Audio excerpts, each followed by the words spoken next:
نهار الاثنين 11 ابريل 1981 مع الصباح، واحد البنك كاين في شيكاغو. حلات الموظفه عادي، حلات الكفر ديال البنكه، كان تيبان لها كلشي عادي، ما كانش تبان شي حاجه اللي في شكل. والكفر اللي حلات كان فيه صندوق صغار، وهي تمشي تكمل خدمتها. واحد شويه يجي واحد الكليانه باش تحط شي حاجه في الصندوق اللي كاينين في الكفر، وهي تستقبلها الموظفه وهي تدخلها للكفر الكبير، حيت هذاك الصندوق ما يمكنش تحلو الكليانه بوحدها ولا الموظفه بوحدها، كانوا خاصين ضروري جوج ديال السوارت، واحد تيكون عند الكليانه واحد تيكون عند الموظفه. هي حطوا الساروت وهو تحلها القفل في يديها، وتما ياك وهي تصدم فاش لقات الصندوق ما فيه والو. الموظفه هي تخلع وهي تبقى تتقلب بالزربه، تما ياك وهي تلقى 74 صندوق ما كاينينش كاملين، هي محطوط القفل ديالهم ما فيهم والو، خاويين. المشكل الكبير هو فاش حلات الباب الخزنه ما كاينش شي تراس ولا شي حاجه في شكل، كان كلشي تيبان مرتب هو هذاك. وهنا باش تعرفوا هاد عمليه السطو اللي غادي نهضروا عليها اليوم شحال واعره وذكيه، ما خلاو موراهم حتى شي دليل. والمشكله الكبيره ماشي شي عصابه كبيره، هي جوج خوت اللي داروا هادشي كامل. والقصه ديال اليوم دارت في واحد المدينه اللي صغيره اللي كاينه في ولايه شيكاغو الامريكيه. هادشي تقريبا دار في الثمانينات. هاد المدينه الصغيره كان فيها واحد البنك اللي تابع للحكومه الامريكيه، والاسم ديالو البنك الوطني. وفي هذاك الوقت كانوا تيخدموا الخزائن ديال البنك بواحد الوقت، وفاش الموظفين كيساليو الخدمه تيجيو للخزنه وتيسدوها، كانوا كيبداو مع 9 ديال الصباح وتيساليو مع 5 ديال العشيه. وهذيك الخزنه كانت تتبرمج على واحد الوقت تيبقى لمده 16 ساعه عاد باش تتحل، وما كاينش شي واحد اللي غادي يجي وغادي يحل هذاك الكفر، حيت كان تيخدم بواحد المؤقت. ما كان فيها لا سوارت لا والو، كان فيها غير واحد الكود ديال الكفر، ولكن الا عندك ما غاديش يتحل لك تسالي الوقت. وهما كانوا دايرين هذا البلان باش حتى شي واحد ما غادي يقدر يحلها، ولكن تطاحوا مع صاحب دعوتهم. وكانوا نهار السبت يحلوا غير نص نهار وتيسدوه، والويكاند ما تيخدموش حتى نهار الاثنين مع 9 ديال الصباح وتيحلوا. ونهار السبت 11 ابريل 1981 الموظفه ديال البنك اللي كانت مسؤوله على الخزنه مشات وسداتها وطلعت في حالها. ونهار الاثنين في الصباح حلات الباب البنكه ودخلوا الموظفين ومشات للخزنه وهي تحلها بالكود اللي عندها، حيت سالا الوقت اللي كانوا دايرين. هي فاش حلات الكفر بالوا ليها السنادق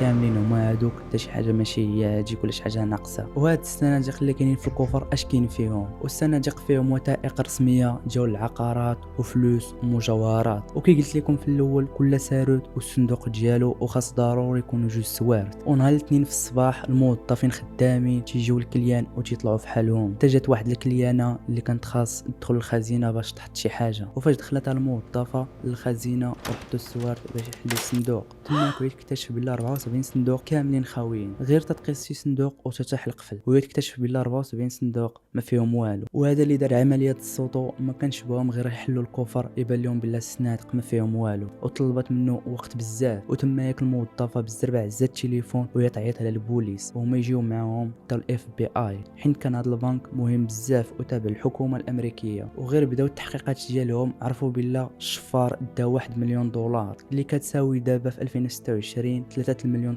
دولار بسبب التدخل. ومسرح الجريمه كان في شكل، والمحققين ما فهموا والو، كلشي كان تيبان طبيعي، ما كاين لا تهرس في الحيط لا تهرس في الخزنه، كلشي كان تيبان هو هذاك. والسؤال ديالهم الوحيد كيفاش هاد الشفار دخل وشفر داكشي اللي بغا وخرج بلا الموظفين ما يشوفوه. والعلم كانوا الانذارات في الكفر كانوا تيقلبوا وكانوا باو شي خيط باش يتبعوا المجرم، ولقاو غير واحد الساعه قديمه وواحد المطرقه وشي لعيبات باش يحلوا الصنادق. والصحافه فاش جات وشافوا هاد السطو بدون عنف، ما فيه لا ضرب لا جرح، سماوه السطو المثالي. والشخص الوحيد اللي دار هادشي سميتو ويليام سمارت، ومن الكنيه ديالو كتعني بلا ذكي، وهو الحرفه ديالو الاصليه هي حلاق، ولكن كان تيضرب بونوك. وهذا الصوتو اللي كنهضروا عليه بالنسبه ليه هو احسن صوتو دار في حياته. هو وخوه فاش كانوا تيقلبوا على شي بنك اللي غادي يشفروه بان لهم بلا هذا مناسبهم، تما هما يقرروا باش يدخلوا ليه. وفاش دخلوا بداو تيهضروا مع الموظفه. وسمارت كانت عنده واحد الشخصيه اللي واعره بزاف، وبنادم دغيا كيتيق فيه وكيرتاح ليه. وكانوا ديما الخوت تيمشيو للبنكه وتيجمعوا مع الموظفه، وبدات العلاقه ديالهم كتزيان ولاو بحال شي اصدقاء. كان واحد تيدخل للكفر باش يحط شي حاجه في الصندوق، والاخر كيبقى مجمع مع الموظفه. كانوا تيراقبوا الموظفه انت كتجلس تقصي وانت كيتحل الكفر وتيتسد. كانت غير تمشي معاه الكفر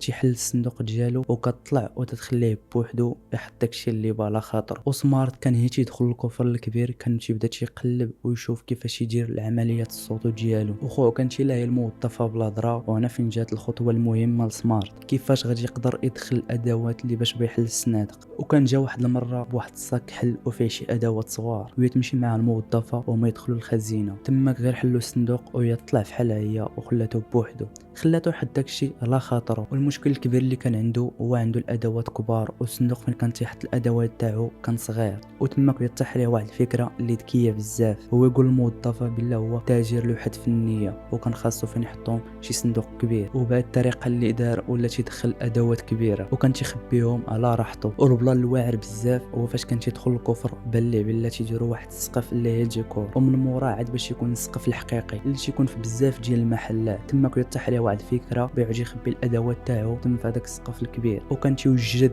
لعمليات السطو ديالو، وكان تيجيب القسط حتى هو تيخبيه تمايا. وفاش كان بقى تيقلب الخزينه لقى واحد الانذار، وعرف بلا هذاك الانذار الا كان شي تراس تيوصل ديريكت للصوت للبوليس وتيجيو. ومسوء الحظ ديالو كان داك الانذار قديم وحلو بدا تيفنكش فيه توقفوه. وتماك باش يتاكد بلا كان هذاك الانذار بوحدو، ديك الساعه القديمه اللي لقاو الاف بي اي كان برمجها على حساب الليل باش تصوني وحطها في السقف. ديك الساعه بالليل كان قريب للبنك وكان تيراقبو. فاش هي الساعه بدات تصوني دازت واحد 5 دقائق 10 دقائق وما يحضروا البوليس. تماك شافوا البنك بلا ما فيه والو، ما كاين حتى شي واحد فيه وما يمشيو في حالهم. وتماك هو يتاكد بلا داك الانذار اللي خسر ما كاينش بوحدو وكاينين واحد اخرين تم وخص يلقاهم ويوقفوهم. فاش جا الغد ليه ودخل الخزينه وبدا تيقلب ولقى جوج اخرين هو يوقفهم، وباش يتاكد عاوتاني دار المكانه، ولكن هاد المره بالليل ما جاوش البوليس. ونهار السبت 11 ابريل 1981 هنا فين غادي يدار السوطو تيجي بو خوه للبنكه وتيدخل مع الموظفه والكفر الكبير، وخو تيبقى على برا تيتسناه. وتماك الموظفه كتطلع في حالها وكتجي، وكيبقى خوه ملاهي معاها وتيهضر معاها بالهضره. وتما ياك هو تيعز واحد السيكان تاعو وتيخبيهم في السقف وفين مخبي القص ديالو وكيتخبى تما ياك. وهذا البنك كان تيمشي بواحد السيستيم، كانوا الناس فاش تيجيو تيبغيو يحطوا شي حاجه في الصندوق تيقيدوا السميات ديالهم، ولكن فاش يطلعوا تيمشيو في حالهم ما واش فيهم باقي. وهذا البلا اللي عاونوا بزاف. تماك خويا بقى ملاهي مع الموظفه شويه ويقول لها خويا خرج مشى انا غادي نخلط عليه. تماك هو يخرج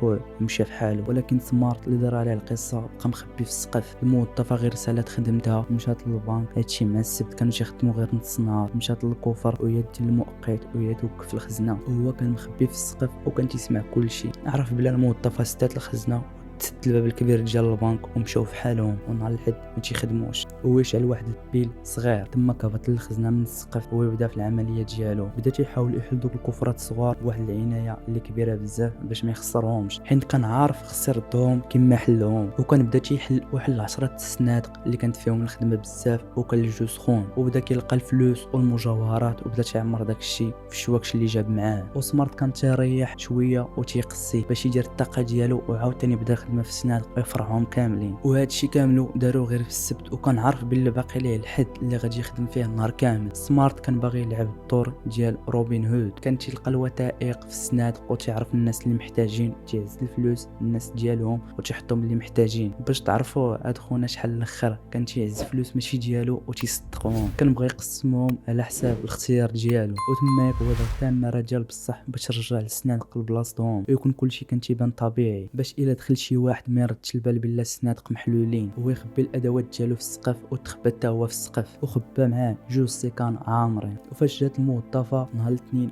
مع التسعود وحلات الكفر الكبير كان تيبان لها كلشي طبيعي، وكان هو مخبي في السقف ودير واحد المرايه صغيره باش كان مقابلها. شافها غير حلات الكفر ومشات دير خدمتها، غير تاكد بلا كلشي هو هذاك وهو يهبط من السقف. وهنا اللي في شكل كان لابس الحوايج ديال الخدمه ديال العمال ديال النظافه، حيت في هذاك الوقت هذاك البنك كانوا فيه الخدامه تينقيوه، وتما كان لابس الحوايج باش يتخلط معاهم. وهو يستغل هذا البلان مزيان، هو يهبط بالزربه من السقف وهو يتخلط مع الخدامه، وكان نعز معاه غير صاك واحد. وخوه كان تيتسناه برا بالطونوبيل، غير خرج عنده هو يلوح ليه الصاك بالزربه وهو رجع عاوتاني باش يجيب الصاك الاخر. كانت عنده واحد الشخصيه اللي تايق في راسو بزاف، غامر براسو باش يدخل ويجيب عاوتاني الصاك من السقف. غير دخل ويعز عاوتاني من السقف الصاك الاخر وخرج بالزربه بلا حتى شي واحد ما رد ليه البال. هو يلوحو في الطونوبيل وركب هو وخوه وما يتفاوتوا من تمايا. وديك الساعه فاش جاو المحققين صوروا كلشي وشافوا هاد العمليه اللي في شكل ما خلى موراه حتى شي دليل، غير ديك الساعه القديمه وشي ادوات باش خدم ما كانوا فيهم لا بصمات لا والو. وتماك عرفوا الطور تاع ديك المكانه كان تيستي بها الانذارات باش وقفوهم، وهما يعرفوا بالله هذا اللي دار هادشي كان مخطط ليه من حتى لزيد. هي فاش بداو ترجعوا الوثائق كاملين تاع السميات اللي كاينين في الكفر، عرفوا بالله جوج سميات مزورين. والموظفه عرفت بالله شكون اللي داروا هاد عمليات السطو وقالت لهم الشكل ديالهم، ولكن ما وصلوا والو، وما يخليو هاد القضيه محلوله لمده عام كامل وما وصلوا فيها لحتى شي حاجه اللي تجاهم المجرم. وهنا غادي نمشيو لواحد البنك اخر اللي كان فيه واحد الموظف غادي يمشي للطواليت، وكان الطواليت قريبه للكفر الكبير اللي كاين في البنك. تماك هاد الموظف شاف شي حاجه كتحرك في السقف، هو يتخلع ويخرج بالزربه وهو يعيط لعمال النظافه اللي كانوا تما ياك. فاش جا واحد من عمال النظافه دار واحد السلوم وبدا تيضوي بواحد البيل في السقف، بلا شي واحد كيتحرك لداخل، هو يهبط بالزربه وما يصونوا للبوليس وجاو. فاش قلبوا في السقف لقاو بنادم مخبي تما ياك، وما يهبطوا وما يلقاو بلا سمار. وهنا ما كانوش عارفين المحققين بالله هو اللي شفر البنك اللي قبل، كان الهدف ديالو هو يشفر هذا البنك الجديد، ولكن سوء الحظ ديالو حصل هذه المره. وفاش جاو الاف بي اي بداو تيقلبوا في هذاك السقف ولقاو واحد المكانه اللي قديمه وبداو يربطوا الاحداث. وفاش بداو تيشوفوا الماضي ديالو لقاوه كوافور، ولقاوه قبل بشي شهر باش يلاه دار واحد عمليه السطو في واحد البنك في شيكاغو. وكان ديك الساعه هو قريب لواحد الخزنه في هذاك البنك